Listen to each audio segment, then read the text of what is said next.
2, 3. Balcondevoción.com, un programa dedicado a todos los fanáticos latinoamericanos hispanohablantes, comentarios y predicciones acerca del deporte que nos gusta, ¡boom!, el boxeo. Y para hacer tan largo este segmento, señores, hoy directamente de Uruguay, Miami, el más querido, el más odiado, con ustedes, el periodista, el gran Bernardo Pilati.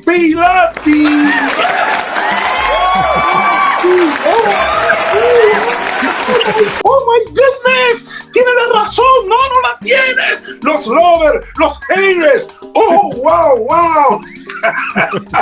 Hola Bernardo, ¿cómo está usted? Pero todo muy bien, un gusto, Alfredo. Gracias por la invitación y una alegría charlar contigo, ¿no? Que estamos tan lejos y si se quiere estamos tan cerca, porque en definitiva yo casi ya soy cubano, conquistado, tierra arrasada, rodeado cubano, empezando por mi señora, siguiendo por mis nietos. Oh, su señora es cubana. Cubana de ley. Oh, cubana, señores. Oh my goodness, nice. Wow. Y usted, Uruguay y Cuba, pero se conocieron aquí en Miami. Somos miamenses. Al final del día somos miamenses, puro miamense. Wow. ¿Cómo le va la pandemia? Como a todos, ¿no? Sí, bien. Estamos viviendo una etapa bien difícil de la pandemia. Lo único bueno que se está vacunando, ¿verdad? Entonces, no nos ha tocado todavía, estamos en la lista de espera. Pero se está cumpliendo acá en el estado. La idea es que se vacunan todo el mundo, porque es un estado complicado en el sentido de que hay mucho trasiego de gente y todo, bien tú sabes, ¿no? Pero al final del día, digamos, independiente de quién esté en el gobierno, este país es muy serio en eso, ¿no? Y digamos que a la larga se va a resolver todo esto y todo el mundo va a estar vacunado y ojalá que un día, digamos, que fue un mal recuerdo toda esta pandemia que le ha hecho tanto mal a tanta gente, ¿no? Porque gente sin trabajo, en fin, es terrible esto. Es terrible. Bueno, para entrarle ya, Bernardo, su niñez y el deporte allá en Uruguay. Bueno, tú sabes que como todo uruguayo yo quise ser jugador de fútbol, ¿no? Tú sabes que en mi país cuando tú naces, lo primero, antes de caminar, pateas una pelota, digamos, y te hacen hincha, tus padres o quien sea, te hacen hincha de un equipo. A mí me obligaron a ser hincha de Peñarol desde que nací, porque mi primer regalo fue una camiseta de Peñarol. Yo creo que hasta el biberón tenía la bandera de Peñarol. El Peñarol. Y jugué al fútbol hasta los 22 años, fui semiprofesional. Incluso estuve intentando hacerlo en Brasil. Por suerte un día me di cuenta que el fútbol no era lo mío y me volqué a la profesión que fue el amor de mi infancia, que fue el periodismo, y lo practico desde hace ya, van a ser 40 años, porque empecé con 22. Este año estoy llegando a los 62, así que necesariamente... 62. Así que... entonces ya son 40 años de ejercer el periodismo. Es mi primera novia y va a ser la última, porque no voy a dejar de practicarlo hasta el último día de mi vida, ¿no? Entonces, bueno, soy escritor también. Ya llegaremos ahí. Okay. Pero bueno, el deporte, tú sabes que el fútbol fue la primera pasión, pero el boxeo la segunda, porque tú sabes, Alfredo, que yo me crié en un barrio muy difícil. El equipo de fútbol del barrio que yo jugaba, teníamos, el entrenador era un boxeador. Todos los partidos terminaban en fajazón, ¿no? Dicho en cubano, terminaban en intercambio de golpes. Entonces yo era el que más cobraba, entonces a mí era el que más me entrenaban, y yo hacía boxeo ya con 13 o 14 años. De hecho, todavía acá en Estados Unidos me tuve que operar la nariz 2 veces, y me queda una operación más de los desvíos del tabique de los golpes que nos dábamos, ¿no? Porque era muy duro aquello. Y cuando llegué a Estados Unidos, me dediqué al periodismo boxístico. Al periodismo. Boxístico, no, porque yo antes no hacía periodismo deportivo, era otro tipo de periodismo. Su comida desde niño, lo que más le gusta. Por ejemplo, a mí, yo cubano, arroz con frijoles. Tú sabes que yo soy un mal uruguayo porque yo me crié comiendo carne, porque el uruguayo de Uruguay, es decir, las mujeres uruguayas no saben cocinar sin carne, ¿no? O sea, sea hueso, sea puchero, sea asado, lo que tú quieras, pero en Uruguay es un país carnívoro, digamos, somos caníbales, ¿no? Yo por suerte llegué a Estados Unidos y cambié mucho mis hábitos alimenticios. Yo prácticamente carne como muy poca. He ido reduciendo con los años porque, digamos, mi señora en ese aspecto es muy, muy cuidadosa de la comida. Yo me incorporé a su dieta y me hizo muy bien, ¿no? Me hizo mucho bien porque, digamos, hay que comer saludable y en este país hay mucha comida chatarra. La carne que tú comes aquí no es la que yo comía cuando era niño, que era una carne recién salida del matadero. Del matadero. Acá en Estados Unidos la carne vacuna que se come es de un animal que murió hace ya meses seguramente, que la tienen congelada, genera mucho mal, ¿no? Entonces hay prácticas que yo abandoné y que eran nativas mías, ¿no? Que nacieron conmigo, como no perdí el hábito por el mate, pero ya lo tomo también reducidamente, o sea, me controlo por un tema de edad, ¿no? O sea que hubo una transformación de lo que era yo cuando niño a después, ¿no? Porque yo emigré con 39 años y ahí empezó mi cambio, ¿no? Y ya de uruguayo me queda poco en ese sentido. ¿Bailaba cuando era o sigue bailando? Bueno, siempre me gustó el baile. Candombe. Sí, allá, el candombe, tú sabes que yo era un fanático, ¿no? Porque además el candombe en Uruguay está concentrado en los barrios Sur y Palermo. Y el secundario que yo fui a una escuela que quedaba muy lejos de casa y muy cerca allí de la zona de La Guada, que es cerca del Palacio Legislativo de Montevideo. Pero después el secundario lo hice en un liceo donde pusieron a todos los peores alumnos. Yo era uno de esos. Era insoportable. Juntaron, no, en serio, era un turno que éramos insoportables. Entonces juntaron de todos los liceos lo peor que había. Allí fui yo y era en ese barrio, en el barrio Palermo. Entonces nosotros nos escapábamos por las ventanas, nos íbamos a la playa. Estábamos cerca de lo que viene a ser el malecón de Cuba, de La Habana.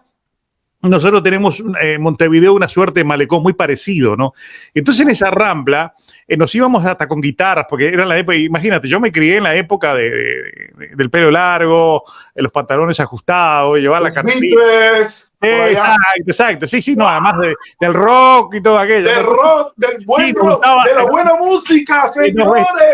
Entonces nos vestíamos con esas ropas, y yo llevaba esa ropa porque me sacaba el uniforme.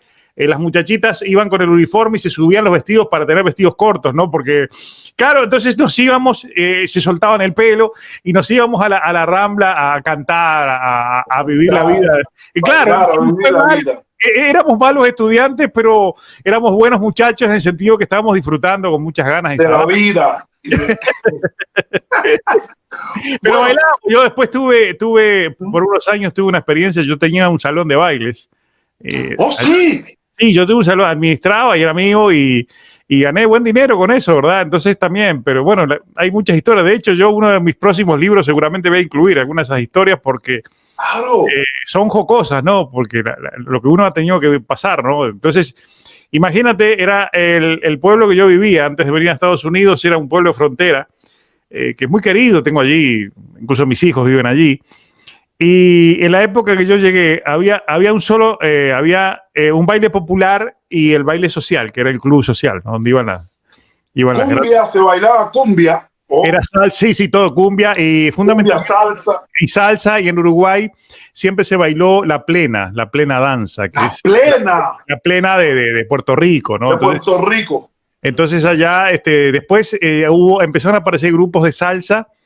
Y especialmente la cumbia argentina, que es muy diferente a la uruguaya, empezó a tener fuerza, pero siempre fue en Uruguay la plena, digamos, primero se dividía, ¿no? La media hora de la orquesta era primero la música suave y después cuando empezaban a tocar la plena salía todo el mundo a bailar y bailaba en círculo, ¿no? O sea... en círculo. Sí, no, y además...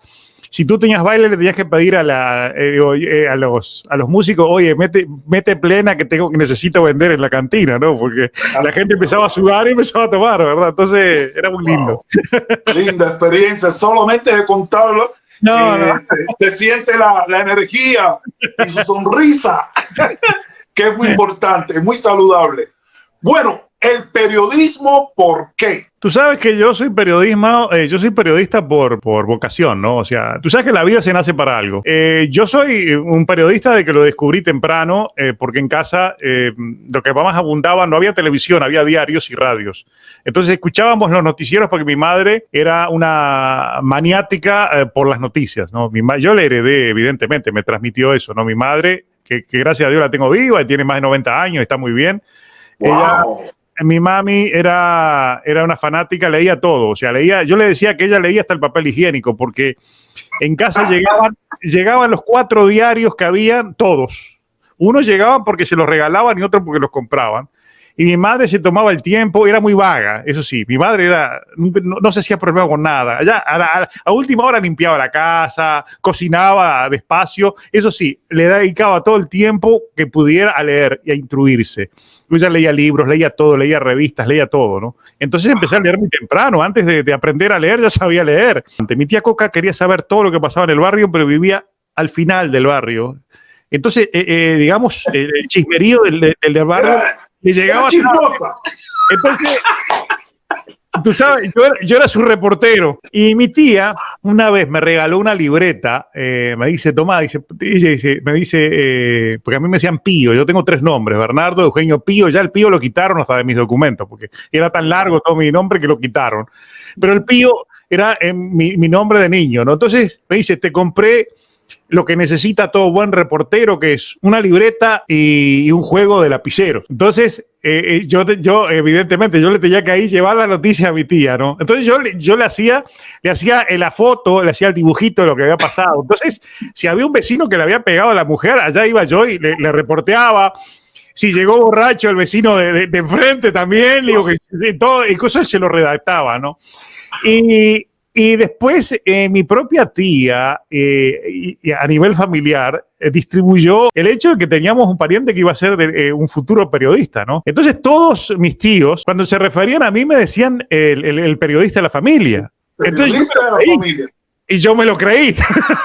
Lo creíste y lo cumpliste y lo eres. En mi primer regreso a Uruguay, que es una cosa que me emociona mucho, en mi primer regreso a Uruguay, que fue en el 2010, no fui con mi señora, ¿sabes? Yo hice el viaje solo y logré reunir a todas mis tías, que tengo una foto con ellas, que es como un altar para mí, ¿no? Pues yo era muy querido y las quería mucho a todas ellas, ¿no? Y todas ellas, digamos que esta fiesta no es para que celebrar que nos volvemos a ver, sino para celebrar que tú cumpliste lo que eras cuando eras niño. Aquello me hizo llorar, ¿no? Porque imagínate, poderlas reunir. Entonces, fue muy bonito y realmente mi vocación fue esa y es una bendición poder tú hacer lo que tú has querido hacer de toda tu vida, ¿no? Entonces, por eso soy periodista, ¿no? O sea, yo lo vivo muy intensamente, ¿no? Y siempre he tratado de ser fiel a lo que es esta profesión, ¿no? He sido docente de la profesión, he formado otros periodistas. Yo soy, obviamente, yo escribo relatos, es un hobby que he tenido siempre, ¿no? Y en aquel momento, la cadena Telemundo, que era cuando se une con NBC, y una facultad aquí, el Miami-Dade College, hicieron un llamado a escritores porque iban a hacer el primer taller, que era un curso universitario para formar escritores de telenovelas. Y yo me postulé y fui uno de los 14 clasificados dentro de más de 15.000 de todo el mundo, ¿no? Porque vino gente de todo el mundo, de España, wow, de Argentina. Y de allí salieron inclusive un gran amigo, Eric Hernández, que hoy es un muy reconocido escritor, salió de ese grupo, mantenemos el contacto. Yo no seguí trabajando porque en medio de ese grupo se formó la cadena de ESPN Deportes Radio. Entonces tuve que tomar una decisión con mi vida profesional y yo por muchos años fui un hombre de radio, de hecho empecé en el periodismo en radio y la cadena de radio, porque es muy difícil encontrar profesionales en idioma español, era en aquella época muy difícil aquí, ¿no? Entonces tuve que hacer, digamos, también una tarea formadora y era una tarea que me gustó mucho porque además trabajé por 4 años, fui jefe de noticias hasta el 2010 y obviamente dejé de lado lo que eran las telenovelas, más allá de que seguí escribiendo, después me fue bien, gané un premio en los libros, pero no pude hacer el guión. Entonces, digamos, elegí eso y así fue que llegué a ESPN y fue una experiencia maravillosa porque ESPN es una empresa enorme, me prestigió mucho, me permitió trabajar y desarrollar muchos proyectos y yo terminé en el 2019 con ellos, pero estoy muy agradecido, ¿no? O sea, fue una empresa que me dio mucho a mí y lo disfruté mucho. Y lo disfrutó. ¿Se considera usted un analista, un psicólogo o un mentalista? ¿Cómo es el análisis que usted hace para, después de una visión, de ver algo, sacar una conclusión? Como usted sabe, se le ha tildado de un soñador, de un romántico. Para mí, usted es un Sherlock Holmes. Mira, para empezar, yo me manejo con recursos de la propia metodología del periodismo, ¿no? Que en cierta medida son un poco novedosos porque en realidad en el periodismo deportivo no hay escuela. Hay muy buenos profesionales, hay muy buenos comunicadores, no hay una base, no digamos científica, pero sí una base profesional que provenga de lo académico. Hay comunicadores, en primer lugar, que no se forman y que simplemente abren un micrófono y hablan. Algunos lo hacen muy bien, hablan muy bien, opinan muy bien, pero siempre caen en la percepción personal como única herramienta para transmitir lo que dicen. Entonces, la apreciación personal es un bien de cada uno. Que no se puede confrontar. Yo trato de hacer lo contrario, es decir, trato de que mi percepción nazca de una metodología que se basa en argumentos y fundamentos. O sea, argumentos y fundamentos. Claro, si yo te digo que esto es blanco, es porque te voy a decir de dónde proviene que sea blanco. Y si te digo que esto es negro, te tengo que decir por qué es negro, porque antes tengo que haberlo conocido, aprendido, analizado, o conocido yo, para que tenga un sustento la razón por la cual te digo este color y este otro. O sea, porque hay muchos fanáticos que coinciden, hay gente muy inteligente, gente que ve este deporte, el boxeo, con mucha frialdad mental, y coinciden conmigo en cosas que yo digo que son obvias, porque no las invento. O sea, simplemente claro, construyo el relato en función de hechos puntuales y que están a disposición pública, ¿no? Entonces, hay dos problemas, Alfredo. El primero,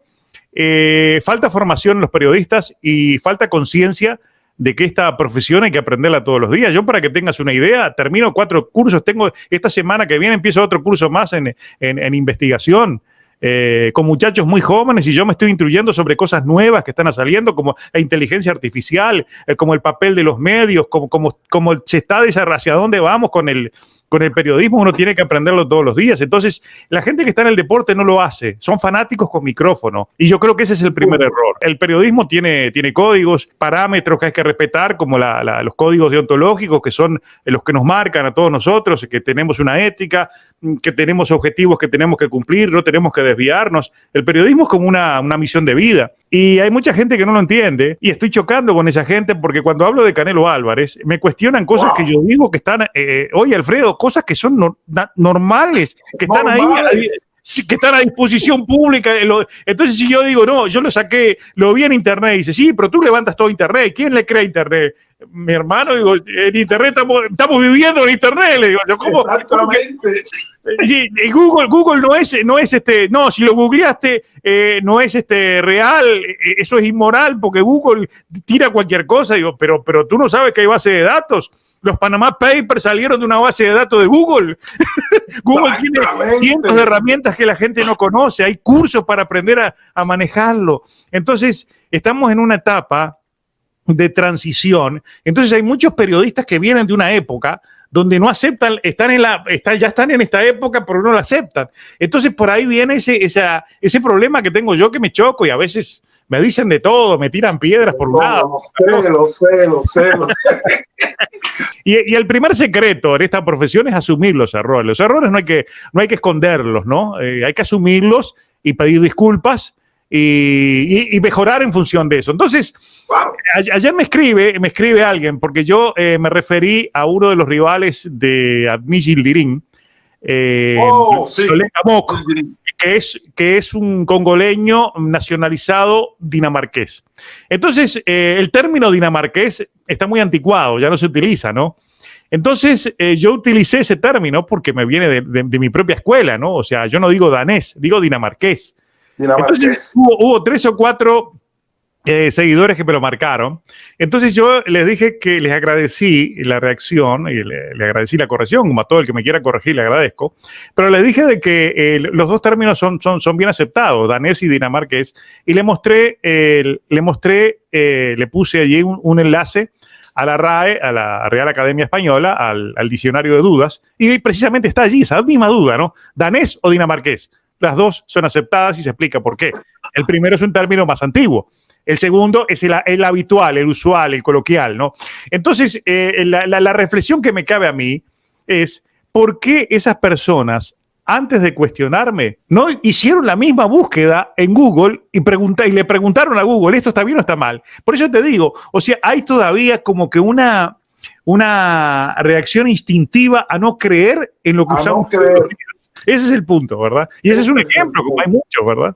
Bueno, Bernardo, le voy a hacer varias preguntas para hacer corto este segmento. No quiero hacerlo algo tedioso, extenso y muy heavy, pero le voy a hacer preguntas y usted solamente dice sí o no. Okay. Y solamente si yo le digo argumente, okay, entonces usted me dice no, porque esto y esto y esto. Ok, perfecto. ¿El Gallo Estrada es el mejor boxeador actualmente mexicano? Sí.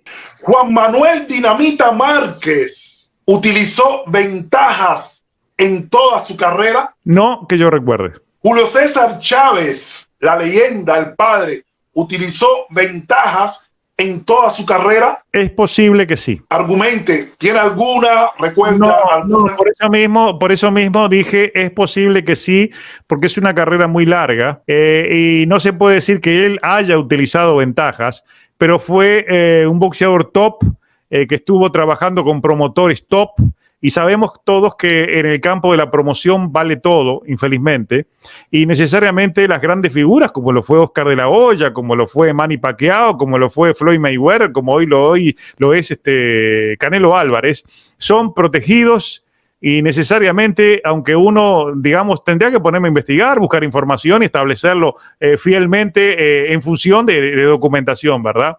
Pero es obvio, cae de maduro, de que sí, que ellos aprovecharon su condición muchas veces para ganar ventajas, como las ventajas pueden ser rechazar jueces y que pongan jueces o un referee que saben que lo va a proteger, como hacía Floyd Mayweather, por ejemplo, que tenía siempre el mismo referee, rechazaba a un oficial, un jurado, un juez, elegía el lugar donde iba a pelear. Sí, los boxeadores top siempre ellos se aprovecharon de esa condición y obviamente no creo que sea menos Chávez, más allá de que no había tanta cobertura mediática durante su carrera como la hay hoy, entonces el escrutinio era un poquito más reducido, más complicado, ¿no? Entonces, pero evidentemente, desde allí para acá siempre hubo ventaja, ¿no?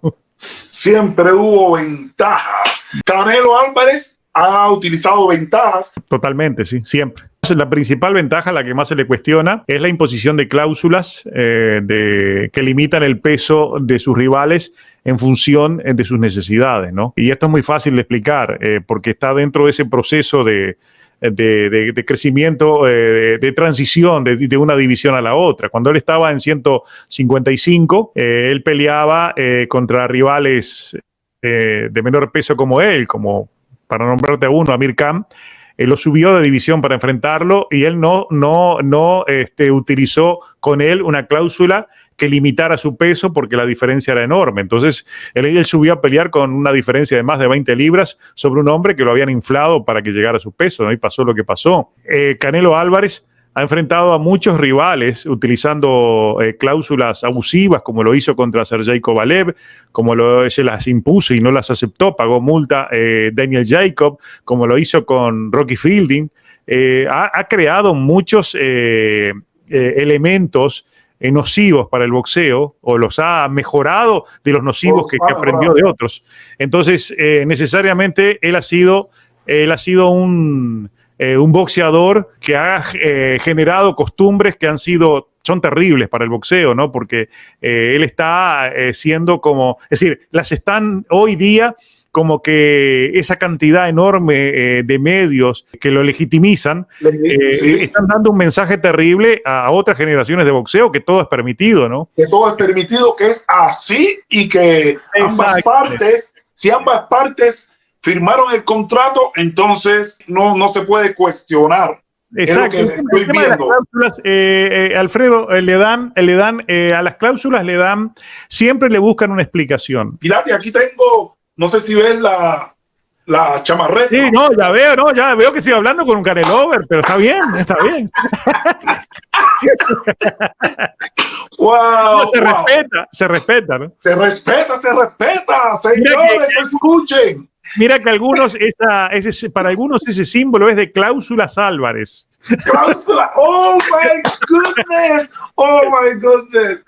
Ok, ahora, técnicamente, ¿qué piensas de Canelo Álvarez? Técnicamente, en la parte boxística, un boxeador muy técnico, veloz, rápido, plantado, su técnica es espectacular.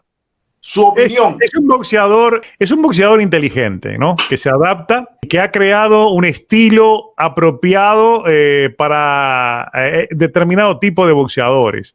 Canelo Álvarez es un boxeador sin marchas laterales, no tiene salida lateral, es malo de laterales. Es muy rústico de piernas, ha logrado mejorar la cintura.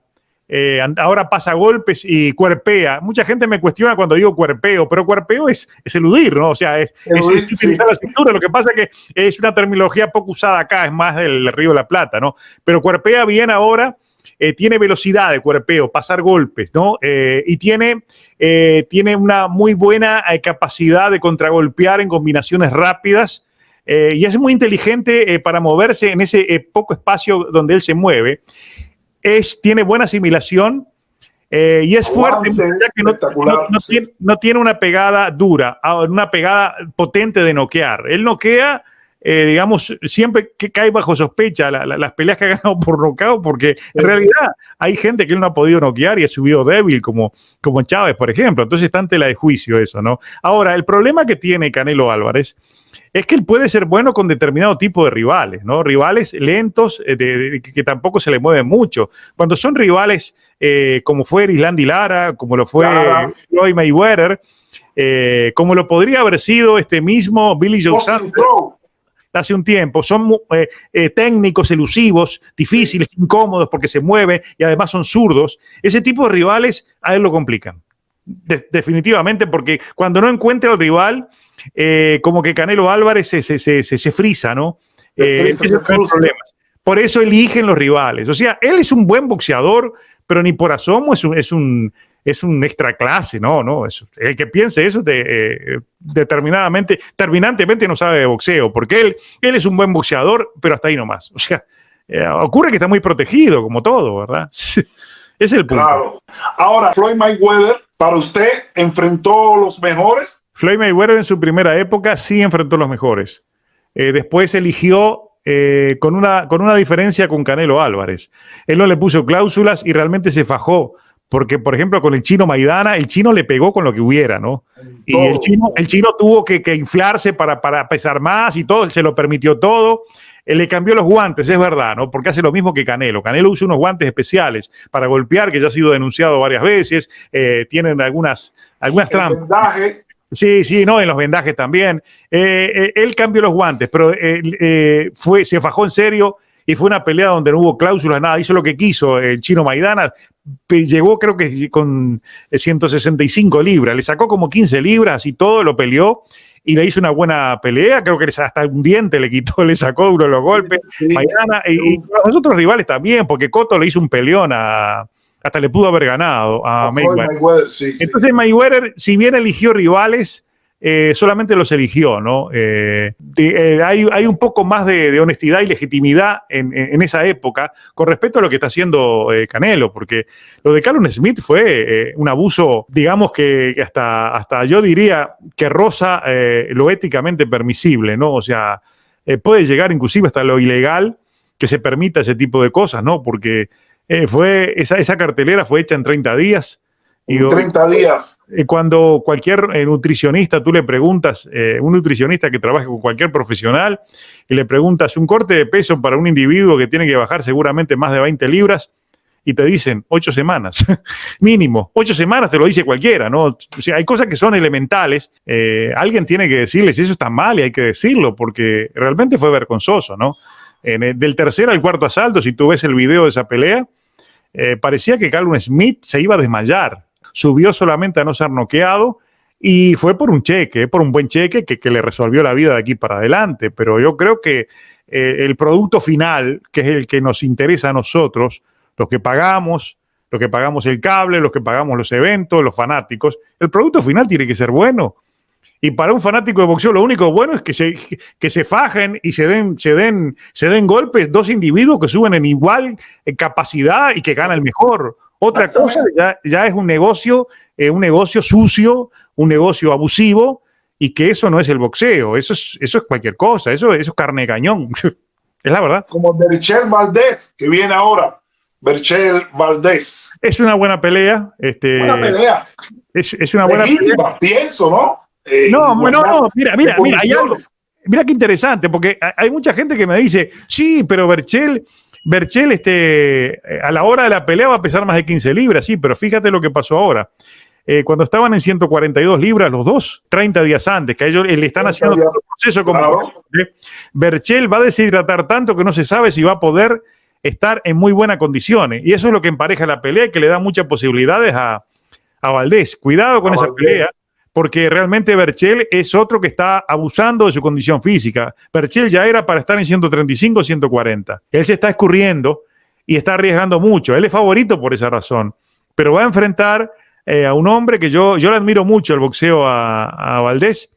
¡Wow! Espectacular. Es un gran boxeador y de hecho yo fui uno de los pocos que siempre lo tuvo en su mejor momento en 126 en el libra por libra. Yo lo tuve entre los 10 mejores porque es un gran boxeador. Y cuidado porque le puede dar un susto a Berchel. Le puede dar un susto. Ahora, hablando ya del libra por libras, ¿cómo es que el análisis del libra por libra, porque yo tengo entendido que comienza con Roy Jones, a partir de Roy Jones, antes de esto, no se hablaba de libra por libra, solamente fulano es el de Ring Magazine, fulano es el mejor boxeador del mundo, pero no se hacía este ranking libra por libra. Y comienza con Roy Jones por sus habilidades, que hay mucha gente que no sabe esto, por sus habilidades boxísticas, pero hoy día se ha como que tergiversado un poco el camino. Bueno, la génesis del libra por libra es Roy Jones Jr. ¿Y por qué fue? Por sus habilidades. Ahora, cuando usted forma parte o formó parte del año pasado del ranking libra por libra, ¿cuáles fueron en el panel, los tópicos? Todavía estoy en el panel de ESPN. ¿Cuáles son los tópicos para usted dar la puntuación de los libras por libras? Tú sabes que eso es una materia muy difusa, ¿no? En el de ESPN, que lo consignó porque yo estoy allí desde hace tantos años, yo hace ya más de 10 años que soy parte de ese panel, pero ese es el más democrático de todos los libra por libra, porque realmente a nosotros simplemente lo que nos piden es, yo tengo mi propio libra por libra y ese libra por libra mío es mi voto. Y como yo en este momento hay otros 13, somos 14, cada uno tiene su propio libra por libra. Y el coordinador, el editor que esté a cargo de eso, nos pide, después de la pelea, por ejemplo, peleó Canelo, después de la pelea Canelo nos pueden enviar sus cambios, ¿no? Entonces cada un mes o cada 2 meses se hace un nuevo chequeo y en función de que siempre cuando hay un gran evento, ¿no?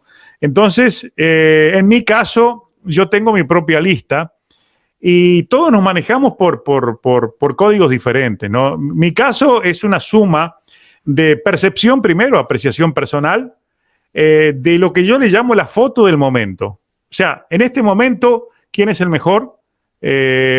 Por su última foto. Por eso, una de las razones por las cuando yo digo la última foto, las 2 últimas fotos de Canelo Álvarez son espantosas, porque si tenemos la última, que es la de Callum Smith, y la anterior, el escándalo de Kovalev, eso ya es razón para no estar, digamos, ni siquiera dentro, libra por libra. Un poco más atrás, el clenbuterol.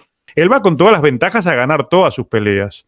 Lamentablemente es así, ¿no? Entonces, yo no sé si él es que puede ser considerado. Yo a Canelo Álvarez lo considero en el libra por una única razón, y que es la estadística, porque la estadística es fría, es como la justicia, tiene los ojos tapados. Sí.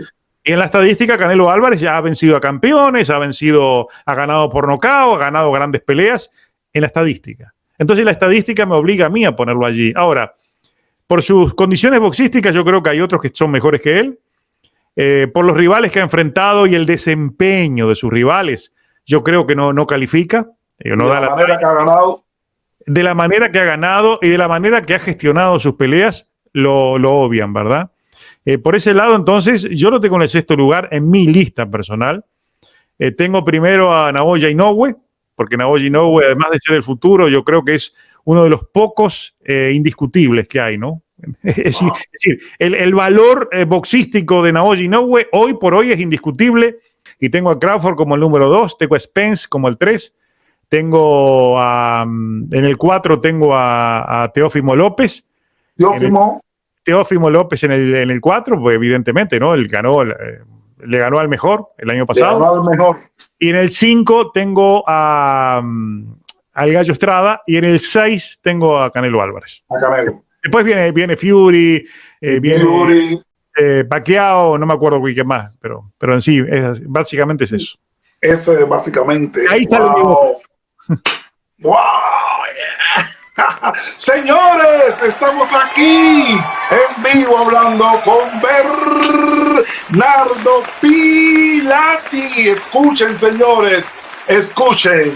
Bernardo, yo estuve escuchando hace unos días a Miguel Ángel Severo. Según Miguel Ángel Severo, dice que usted aprendió con él.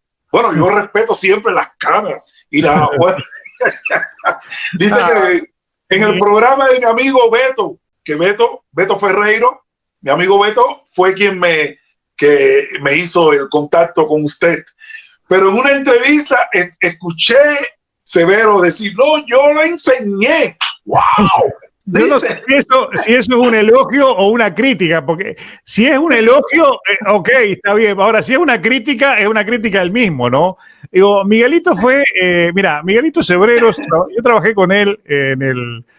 Es muy cómico, es gracioso todo esto, porque él en todos lados está diciendo lo mismo y yo no sé por qué lo dice, ¿no? Porque en realidad la historia con Sebreros es extraña. Yo empecé a hacer boxeo desde que llegué. De hecho, estoy por crear una página inclusive para aventar todo este tipo de especulaciones que hay ahora, porque me he vuelto un poco popular y entonces me están sacando por todos lados buscando aquella quinta pata del gato, ¿no?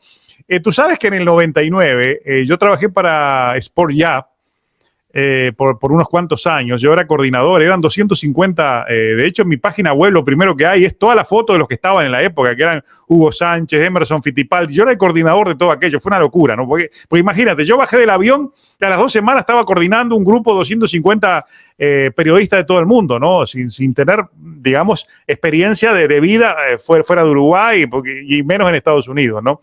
Pero en esa época yo escribía, yo era el analista ya de boxeo, digamos que a la fuerza me tuve que hacer, y todas esas aquellos artículos de esa época, análisis, columnas, todo eso los tengo, digamos, en una página donde está dentro de los recursos de internet, que está todo lo que está de antes, ¿verdad?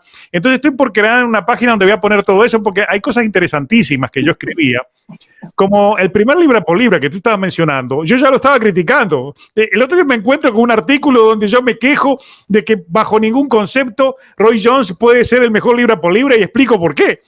O sea, yo en esa época, ya hace 20 años, yo estaba cortando con la asada. ¿No? Ya estaba, ya.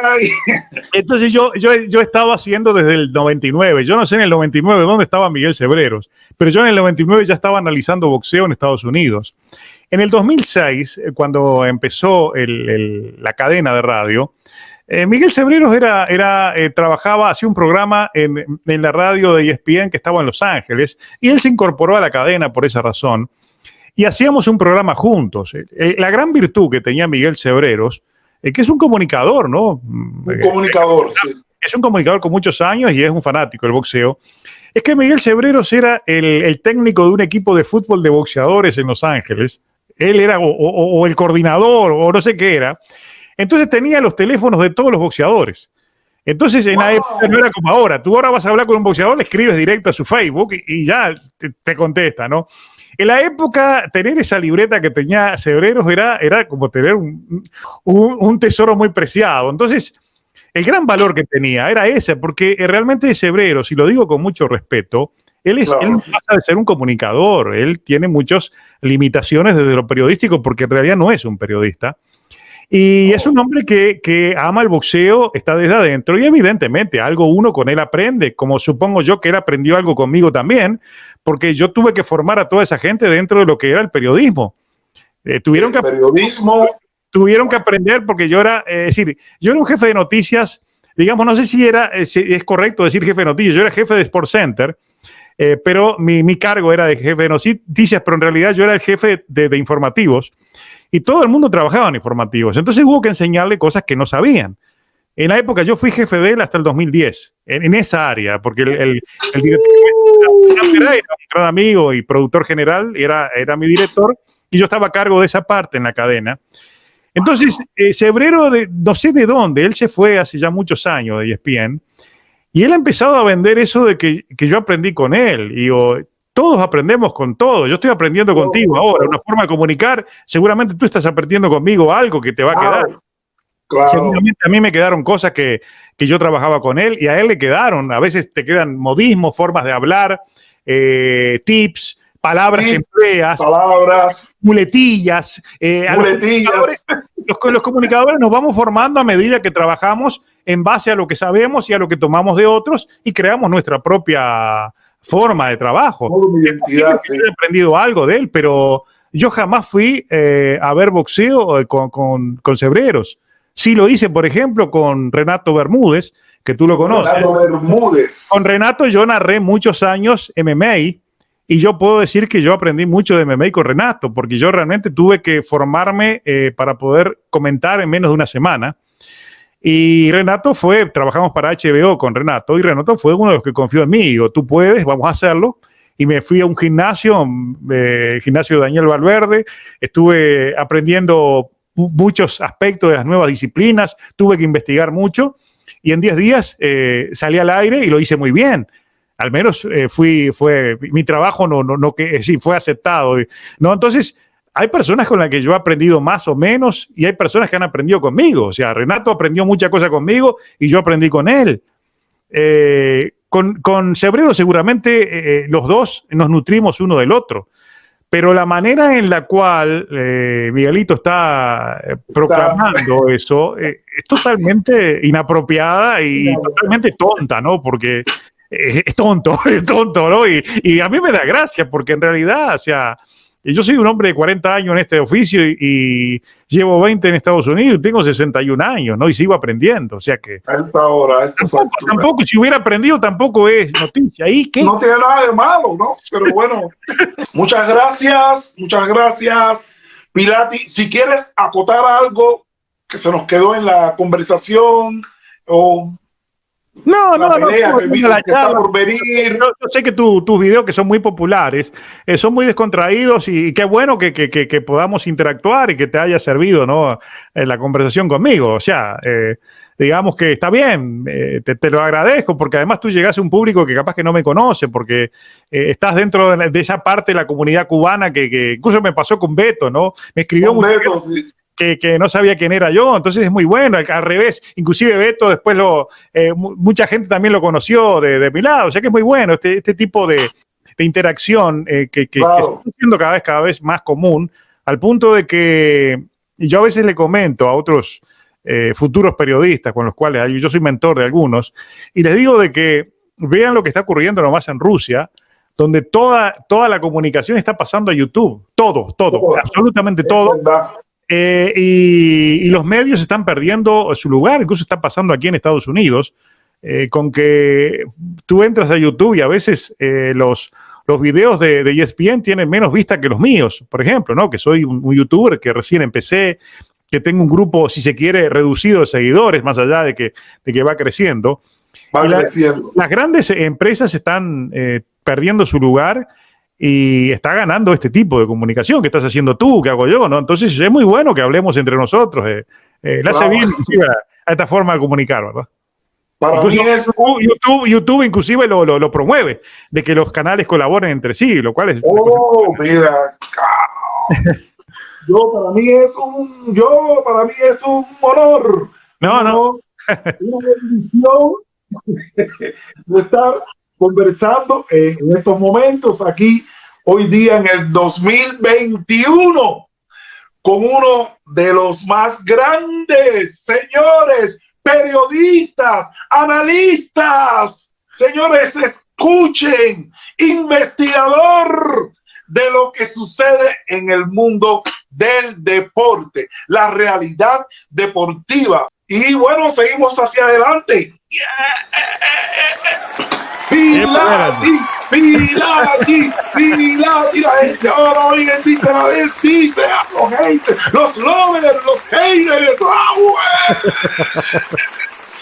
¡Wow!